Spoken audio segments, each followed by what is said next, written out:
Thank you for joining today.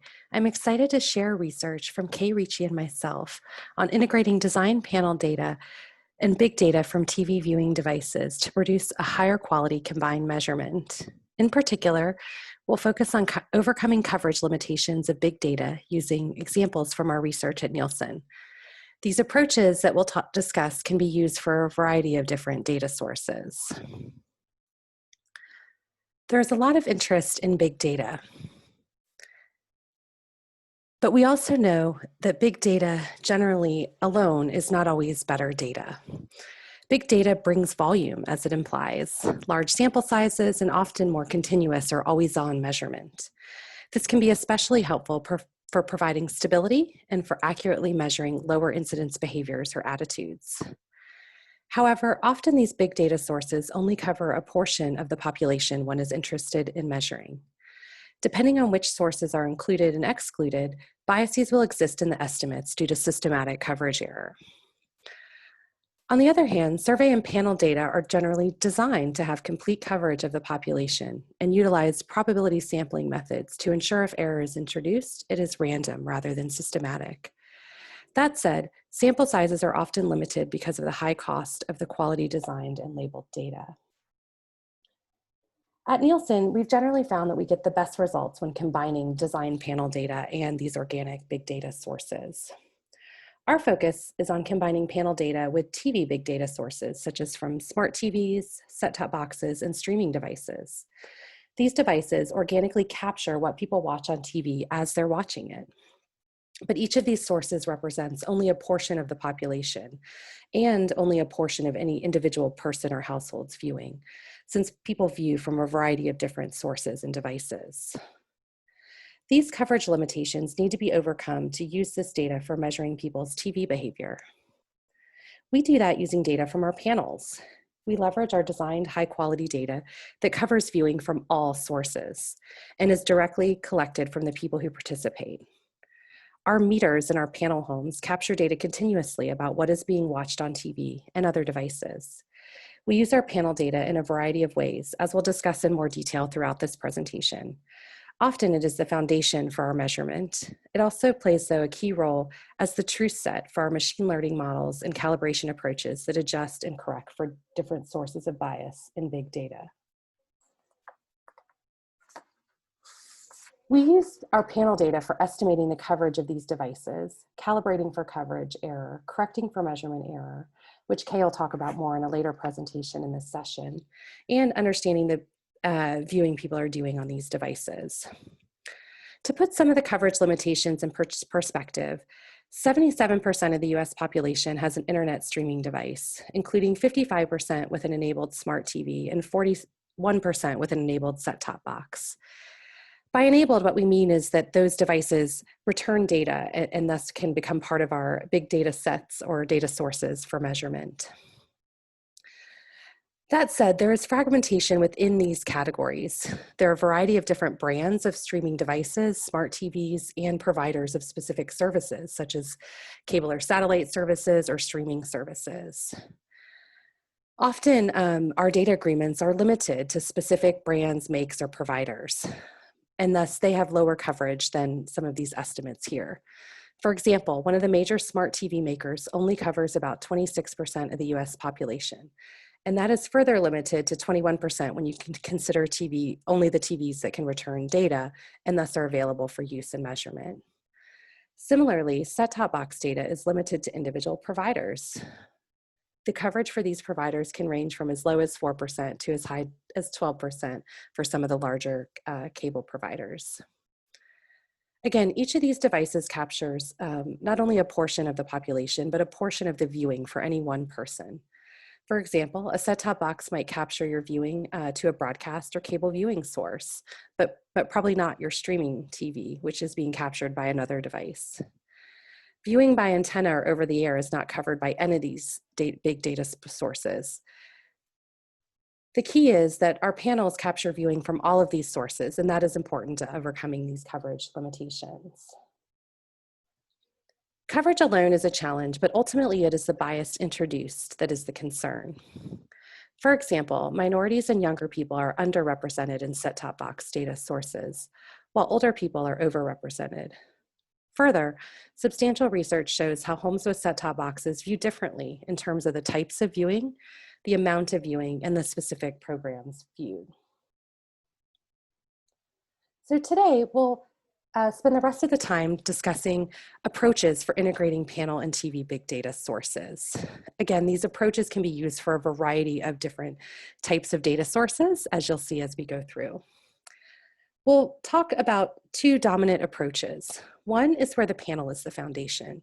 Here, our design panel data is the basis of measurement, supplemented with big data sources to increase sample size within the portions of the population they cover. The other is where we use big data sources as the foundation. Here, the big data provides the basis for measurement, where behavioral modeling adjustments based on panel data account for areas not covered by these sources. Let's dive into each of these approaches in more detail. First, panel as the foundation. In this approach, panels provide the complete coverage of all segments of the market, and the big data sources are a supplement to that full coverage panel, only representing the portion of the market each device covers. Smart TV and set-top box data expand the sample size, but only within the people that they cover, so as not to introduce coverage bias into the estimates. So how do we do this? We use a series of adjustments in how we weight the data to ensure we combine the data sources in a way so that each source only represents its coverage in the population. First, we use a design weight. This should be very familiar to many of the survey methodologists here, as this is a common approach to adjusting for disproportionate sampling. The homes represented by the big data sources have a lower initial weight or design weight to reflect that they are oversampled. This initial weight helps avoid those big data sources being overrepresented in the final data. This is really important with big data sources where the volume or size of the sample is so big that without any weighting like this, it would have a very large impact on the final estimates. In addition, the weighting controls used in our final post-stratification weighting also include controls for the different types of viewing sources and devices to ensure they are reflected in proportion to the population they represent in the final estimates. And this is done in combination with the other controls for demographic and other device information that we use. We also include a household tuning control in the final weighting. And this is important because our research has shown that estimates from big data sources, in the TV space at least, can still underestimate tuning relative to our meters. Kay is going to talk a lot more about this measurement error later, but I wanted to mention it here since it is a key part of the weighting that we do as well. So let's contrast that with a different approach. So here, the big data sources really become the foundation of the measurement.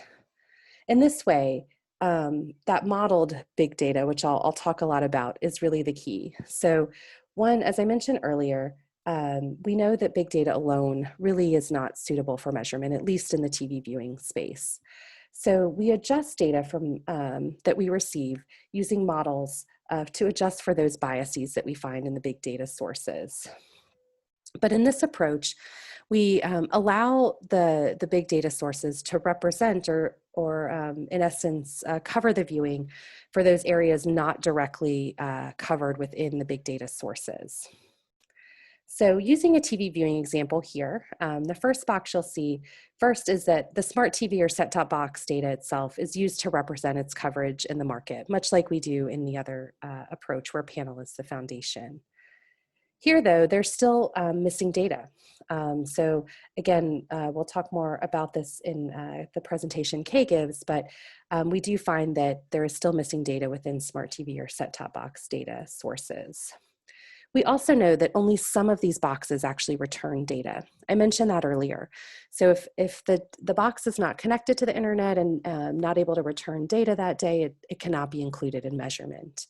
And it's important to account for the set-top boxes or smart TVs that can return data and those that can't.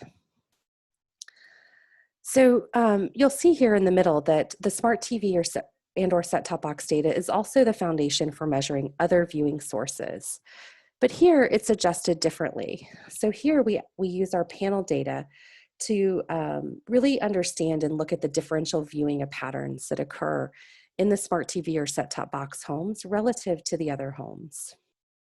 And here, we use that relationship in the viewing itself. So it's a behavioral adjustment, and we'll talk more about the adjustments on the next slide. But the key is that we're using behavior here and the behavioral relationships between homes that view these different sources to adjust the big data sources from smart TV or set-top boxes. The last box you'll notice here, I wanted to spend just a minute on. We've done a lot of research at Nielsen, and there's a particular type of viewing that we found isn't really represented well at all by set-top box or smart TV sources. And this is over-the-air viewing, or people who receive broadcast TV from an antenna. And their viewing patterns tend to be so different that we actually, in this approach, still include a small sample of directly measured over-the-air homes in the measurement to ensure that we're covering that segment of the population correctly. Lastly, when we bring these different viewing estimates together, we do it in a way so that each viewing estimate represents the portion of the population it covers. So for instance, if smart TV or set-top box viewing represents 50% of the population, then the viewing estimate for those homes is weighted to represent 50% of the population in the final combined estimates. Similarly, if over the air is 20%, it's weighted to reflect 20% in the final estimates. That way, the final combined estimates from all of these different sources represents each of those sources within the overall population. So a little more detail on the calibration approach. As I mentioned, these adjustments rely extensively on comparing data within our panel sources and across panel and big data sources. Here we use panel homes in the nearby region to have sufficient sample size for the adjustments, since there are only a limited number of panel homes in each of these markets. The general approach uses behavioral-based adjustments that compare tuning from different sources to account for differential viewing. These are done not only for different types of viewing sources, but also for each station and network in the market to ensure the unique viewing at that level is compared. Importantly, this approach is dynamic. It's analyzing data daily from those panel sources and the big data sources throughout the day to reflect real changes in people's behaviors. They're also done by day of week and day part to help account for differences in people's behavior that occur throughout the day and week. Lastly, these adjustments are specific by demographic group. Age, gender, race, ethnicity are some of the key ones we found to be correlated with viewing behavior. And this ensures that people's viewing is accurately represented in the final estimates. Overall, this approach ensures that the measurement is dynamic and responsive based on changes in the underlying data sources. So to sum up, our research has shown that big data alone is not usable, but it can be a powerful addition to measurement when combined with panel data and when errors in the data have been corrected using a high-quality truth set. Throughout our work with big data, we found so much value in having high-quality design data. It's really critical to making the big data usable for measurement. This presentation focused on how panel data is critical in accounting for coverage error and bias that can be introduced when using big data alone. We also illustrate how big data can be used to supplement panel data or itself as the foundation for measurement.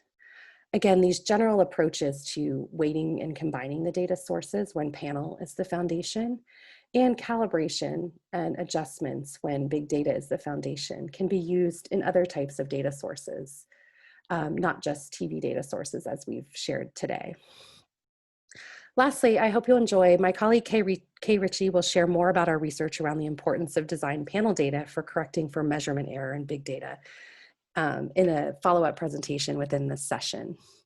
Thank you again for listening today and hope to answer any of your questions in the Q&A. Thank you very much.